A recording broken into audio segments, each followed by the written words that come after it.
Hello guys, क्या हाल चाल। आज हम करने जा रहे हैं the probation of offenders act 1958 के सेक्शन 9 और 10। इससे पहले हमने सेक्शन 1 टू 8 अच्छी तरह से डिटेल में कवर कर लिया है। अगर आपने ये वीडियो नहीं देखे हैं तो link in description, go and please check. So here we start. सबसे पहले हम सेक्शन 9 की डायरेक्ट लैंग्वेज देखेंगे। Procedure in case of offender failing to observe conditions of the bond. अब सेक्शन 9 की हेडिंग अगर हम पढ़ते हैं तो उससे हमें क्या पता चलता है कि ये हमें ऐसा केस के बारे में बताएगा जब जो भी कंडीशन थी सेक्शन 4 के बॉन्ड में हमने पढ़ा था कि कोर्ट कंडीशन इम्पोज कर सकता है, वो कंडीशन अगर ब्रीच कर दी जाए, फुलफिल नहीं की जाए ऑफेंडर के द्वारा, सॉरी, उस केस में क्या प्रोसेस रहेगा, कोर्ट के पास क्या क्या पावर रहेंगी। तो सब सेक्शन 1 पढ़ते हैं सबसे पहले। If the court which passes an order under section 4 means probation order, अगर किसी कोर्ट ने प्रोबेशन ऑर्डर पास किया है, और any court which would have dealt with the offender in respect of original offence, या फिर कोई ऐसा कोर्ट है जिसके पास पावर है कि वो ओरिजिनल ऑफेंस जो उसने किया उसको ट्राई कर सके, उसको पनिश कर सके, कोई दोनों में से कोई भी कोर्ट, ठीक है, has reason to believe on the report of probation officer और अदरवाइज, या तो प्रोबेशन ऑफिसर रिपोर्ट दे उसके बारे में, या फिर अदरवाइज वर्ड इंक्लूड करता है suo motu power of the court और बाय कंप्लेंट। अगर किसी ने कंप्लेंट कर दी है तब भी अगर कोर्ट के पास रीजन टू बिलीव है कि that the offender has failed to observe any of the condition of the bond, कि ऑफेंडर ने कोई भी जो उससे बॉन्ड भरवाया था सेक्शन 4 का, उसने उसकी कंडीशंस को ब्रीच कर दिया है, और bond enter into by him, it may issue a warrant. It may means discretion of the court. क्या क्या पावर है कोर्ट के पास। पहली चीज तो issue a warrant for his arrest, offender के अरेस्ट के लिए वारंट इशू कर सकता है, और may if it think fits issue a summon, या फिर समन भी इशू कर सकता है him him as a reference to offender and his surety. एक चीज नोट करने वाली है कि श्योरिटी को कभी भी अरेस्ट नहीं किया जाएगा, वारंट श्योरिटी के अगेंस्ट कभी भी वारंट वारंट इशू नहीं किया जाएगा, केवल ऑफेंडर के अगेंस्ट ही वारंट इशू किया जाएगा, ठीक है। तो दो पावर है, एक तो वारंट इशू कर सकती है या फिर समन इशू कर सकती है श्योरिटीज को या फिर ऑफेंडर को। Warrant only for the offender if any requiring him और then him for the reference of offender, then reference for sureties and offenders both, to attend before it at such time as may be specified in the summons, और उन्हें attend करने के लिए compel कर सकती है court, warrant issue कर सकती है ऑफेंडर के खिलाफ, और समन इशू कर सकती है ऑफेंडर और उसकी श्योरिटीज के खिलाफ, ठीक है। अब सब सेक्शन 2 में आते हैं। The court which an offender is so brought before which an offender is so brought और अपीयर्स में either remand him to custody until the case is concluded, or it may grant him bail with or without surety to appear on the date which it may fix for hearing। अब court की power बता रखी है, court आगे क्या कर सकती है।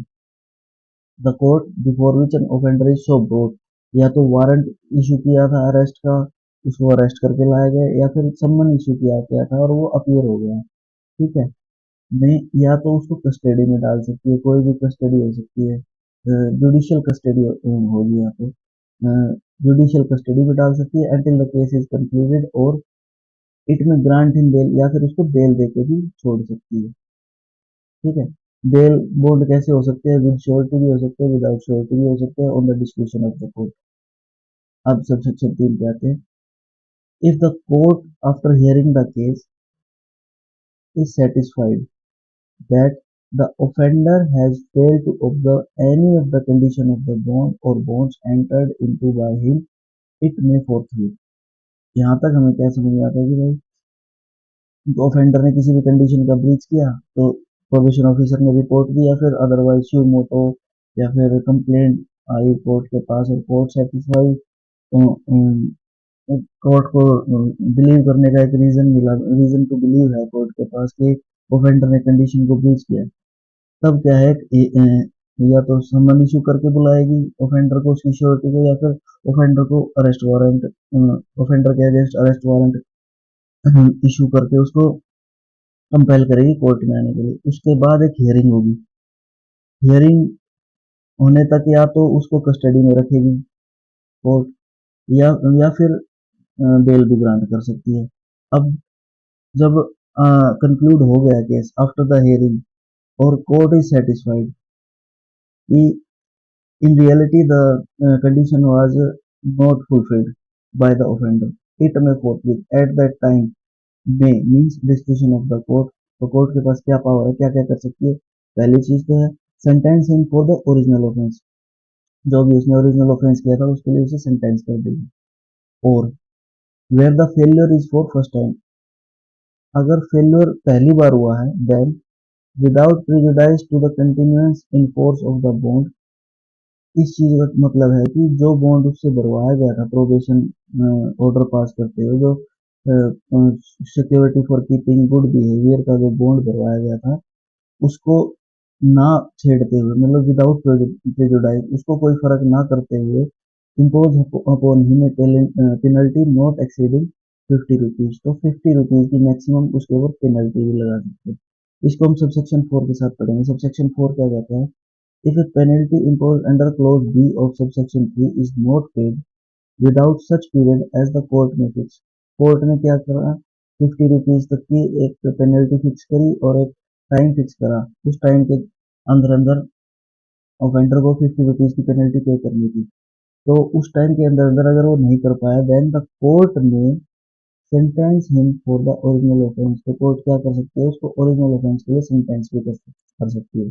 अब इसका क्विक बाइफर्केशन देख लेते हैं सेक्शन 9 का। अब सबसे पहली बात कोर्ट। कोर्ट कौन सा हो सकता है? जिसने प्रोबेशन ऑर्डर पास किया हो, या फिर having power to try original offence and punish. अब इस चीज को कंसिडरेशन में ले सकते हैं रिपोर्ट ऑफ प्रोबेशन ऑफिसर, या फिर अदरवाइज। अदरवाइज में suo motu in the knowledge of the court है, या फिर कोई कंप्लेंट वगैरह आई है। The court has reason to believe offender fails to comply with any condition of the bond। ठीक है, देन कोर्ट के पास क्या क्या पावर है? इशू कर सकती है warrant for the arrest of the offender, और समन भी इशू कर सकती है ऑफेंडर को और इसकी श्योरिटी को। ठीक है, किस लिए करेगी? To attend the court. और जब अटेंड करेंगे कोर्ट को तब ऑफेंडर को कोर्ट या तो कस्टडी में भेज सकता है, जुडिशियल कस्टडी में, या फिर उसको बेल ग्रांट कर सकता है। ठीक है, फिर एक हियरिंग होगी। हियरिंग जब कंक्लूड हो जाएगा केस कि भाई उसने ब्रीच किया था या नहीं किया था, ये चीज कंक्लूड होने के बाद अगर कोर्ट सेटिस्फाई है कि इनफैक्ट इन रियलिटी कोई कंडीशन ब्रीच हुई है, तब दो ऑप्शन है कोर्ट के पास, या तो उसको ओरिजिनल ऑफेंस के लिए सेंटेंस कर सकता है, या फिर 50 रुपीज तक मैक्सिमम उसको उसके ऊपर फाइन लगा सकता है। और अगर 50 रुपीज तक का फाइन लगाया है और जो फिक्स टाइम किया था फाइन के पेमेंट के लिए कोर्ट ने, उस टाइम तक 50 रुपीज ऑफेंडर नहीं भर पाया, तो क्या है, उसको ओरिजिनल ऑफेंस के लिए भी पनिश किया जा सकता है कोर्ट के द्वारा। 50 रुपीज आज के टाइम पे बहुत कम है, जब परंतु जिस टाइम ये एक्ट बना था उस टाइम के लिए बहुत ज्यादा थे। 1958 में 50 रुपीज भी बहुत ज्यादा थे। अब एक केस है Ramamurthy versus state of Karnataka.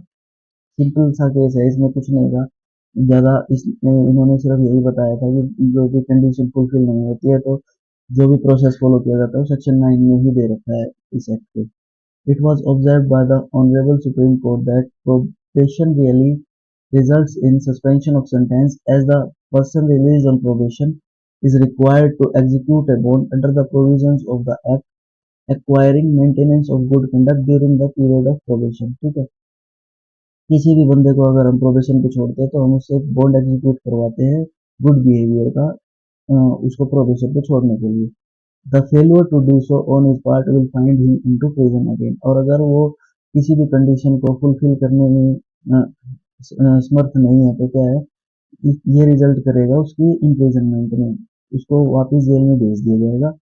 The Act contains provision for varying the condition of probation and also lays down the procedure to be followed in the case of probationer violates any of the condition। और इस case में बताया गया कि भाई इस act में ही ये सारी चीजें बता रखी है कि भाई प्रोबेशन ऑर्डर की कंडीशंस को कैसे हम चेंज कर सकते हैं, क्या प्रोसीजर फॉलो होएगा जब प्रोबेशनर जो है जिसको हमने प्रोबेशन पर छोड़ा है वो किसी कंडीशन को वोलेट कर देगा।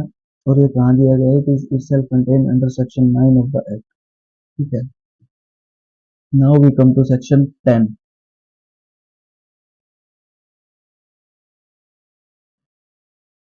सेक्शन 10 की जो हेडिंग है वो है provisions as to sureties. Section 10 का मेन पर्पज क्या है कि प्रोबेशन ऑफ ऑफेंडर्स एक्ट में ऑफेंडर के बारे में तो प्रोविजंस हैं बट श्योरिटीज के बिहाफ में कोई प्रोविजन नहीं है, बेल एंड बॉन्ड्स के बिहाफ में कोई प्रोविजन नहीं है। तो सेक्शन 10 एक सीधी सीधी रेफरेंस देता है कोड ऑफ क्रिमिनल प्रोसीजर्स के सेक्शंस की, और इसमें कुछ भी नहीं है। अगर इसकी मेन लैंग्वेज पढ़ते हैं, the provisions of section that of the code shall for as far may be apply in the case of bonds and surety given under this act। ठीक है। बट अगर कोड का अगर हम मीनिंग उठाते हैं सेक्शन 2 के अकॉर्डिंग तो ये है code of criminal procedure 1898। But हम देखेंगे कि नई सीआरपीसी में जो 1973 की सीआरपीसी है उसमें कौन कौन से ऐसे प्रोविजंस हैं जो कि इस पे अप्लाई होते हैं। Section 10 of the Act gives a list of provisions of the Code of Criminal Procedure 1898 which are applicable to sureties and bonds, but these provisions are of old CRPC. Below is the given a list of provisions of new CRPC of 1973 which are related to or are similar as the provisions of old CRPC stated under Section 10। ठीक है। ये simple सी बात है कि भाई जो section 10 में जो प्रोविजन दे रखे हैं सीआरपीसी के वो पुरानी सीआरपीसी के हैं। जो नई सीआरपीसी के जो सेक्शंस है जो कि इन सेक्शंस के सिमिलर है या फिर इन्हीं चीजों से रिलेटेड है वो नीचे दिए गए हैं। ठीक है। अब एक स्क्रीनशॉट लेना चाहो तो स्क्रीनशॉट ले सकते हो, नहीं तो अब जैसे ऊपर सेक्शन 122 बता रखा था वो न्यू सीआरपीसी में है section 121 that is power of rejection of sureties, ये चैप्टर 8 में है। ठीक है। अब सेक्शन 126 है वो सिमिलर है section 444 present CrPC that is power of district magistrate to cancel the bond. Same है section 514 which is similar to section 446 that is cancellation of bail bond. फिर है section 515 of old CrPC is similar to section 449 that is related to appeals. ठीक है। अब सीधा सीधा इसका क्या मतलब है कि भाई जो भी बॉन्ड से रिलेटेड है प्रोविजंस न्यू सीआरपीसी के और जो भी श्योरिटी से रिलेटेड है न्यू सीआरपीसी के जितने भी प्रोविजंस है वे एज इट इज अप्लाई हो जाएंगे एक श्योरिटी पे या फिर जो बॉन्ड प्रोविजन का भरवाया जा रहा है उस पे। ठीक है। इसके अलावा कुछ और भी सेक्शंस है सीआरपीसी के जो इस पे एप्लीकेबल होते हैं, जैसे सेक्शन 121 123 124 373 447 448। ठीक है। अब हमने सेक्शन 9 में पढ़ा कि जब भी कंडीशन ब्रीच होगी तो या तो अरेस्ट करके ऑफेंडर को लाया जाएगा या फिर सम्मन इशू किए जाएंगे ऑफेंडर को और श्योरिटीज को। श्योरिटीज के बारे में केवल इतनी सी बात कही, उससे आगे जो भी प्रोसेस हुआ उसमें कहीं भी श्योरिटी का जिक्र नहीं आया। तो हम देखेंगे अब आगे that what about surety when condition of bond is breached by offender। जब बॉन्ड की कंडीशन ब्रीच होगी तो श्योरिटी के साथ क्या किया जाता है। where a bond is taken from the surety, the probationer for whom the bond is executed cannot be penalized for any breach thereof because it is not surety but the probationer who is guilty of disobedience। सबसे पहली बात, हम surety को punish नहीं कर सकते। जब भी जो भी कंडीशंस थी बॉन्ड की अगर ऑफेंडर ने फुलफिल नहीं की तब उस चीज के लिए हम श्योरिटीज को पनिश नहीं कर सकते क्योंकि it is not the fault of surety, it is the fault of the offender. Okay. Likewise, attestation of bond by the probationer simply tantamount to having knowledge about the execution of such bond by the surety। जो भी bond attestation हुई है जो भी जिस भी bond की sureties के द्वारा, ठीक है, वो केवल एक सिंपल एक डिक्लेरेशन होती है कि जो भी बॉन्ड में जो भी कंडीशंस दे रखी हैं, जो भी जैसे कि भाई मैं ऑफेंडर को जानता हूँ, पर्सनल तौर पर जानता हूँ, इसकी इतनी इतनी ऐसे ऐसे जमीनें हैं, ठीक है, वो जितनी भी नॉलेज है श्योरिटी की वो उसको अंडरटेक करता है। By executing the bond surety undertake to produce the offender before the court. और सबसे मेन अंडरटेकिंग क्या करता है कि जब भी कोर्ट बुलाएगा ऑफेंडर को, तो श्योरिटी क्या है उसको लेकर आएगा कोर्ट में। And when called upon to do so, it therefore follows that if bond is not taken from the accused himself for his appearance in the court, the bond is taken from surety to produce the accused before the court as and when necessary। ठीक है, दो तरह के bond होते हैं जो हम पहले क्लास में भी डिस्कस कर चुके हैं कि भाई एक तो विद श्योरिटी हो सकता है, विदाउट श्योरिटी हो सकता है। विदाउट श्योरिटी में अंडरटेकिंग लेता है कोर्ट ऑफेंडर से ही कि भाई जब भी उसकी जरूरत होगी कोर्ट में वो प्रेजेंट रहेगा, जब भी उसको बुलाया जाएगा।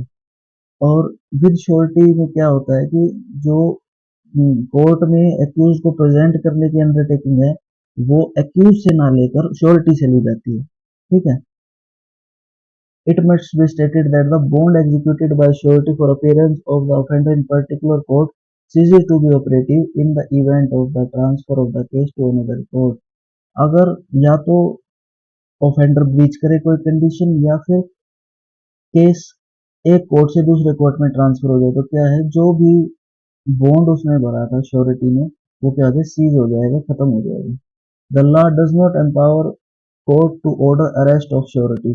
ठीक है, मैंने सेक्शन 9 में भी ये चीज डिस्कस की थी कि अरेस्ट वारंट केवल ऑफेंडर के अगेंस्ट इशू किया जाएगा, श्योरिटी के अगेंस्ट केवल और केवल सम्मन इशू किया जाएगा। ठीक है, the law does not empower the court to order arrest of surety in event of forfeiture of bond and is failure to pay the penalty।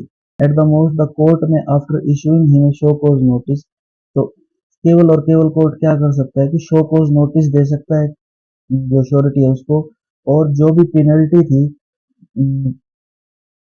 जब on the event of failure of the surety to present the offender to the court, तब क्या है कि केवल और केवल warrant issue कर सकता है attachment and sale of his movable property. जो भी उसकी मूवेबल प्रॉपर्टी है उसके अटैचमेंट का और सेल का वारंट इशू करके जो भी पेनल्टी थी वो रिकवर कर सकता है ओनली। ठीक है, the court has wide discretionary power to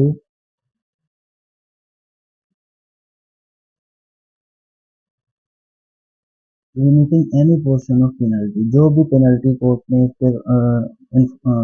impose की है उसको रिमिट भी कर सकता है। कब कब when the it was beyond the control of accuse to present himself before the court. जब तो या तो फिर जो था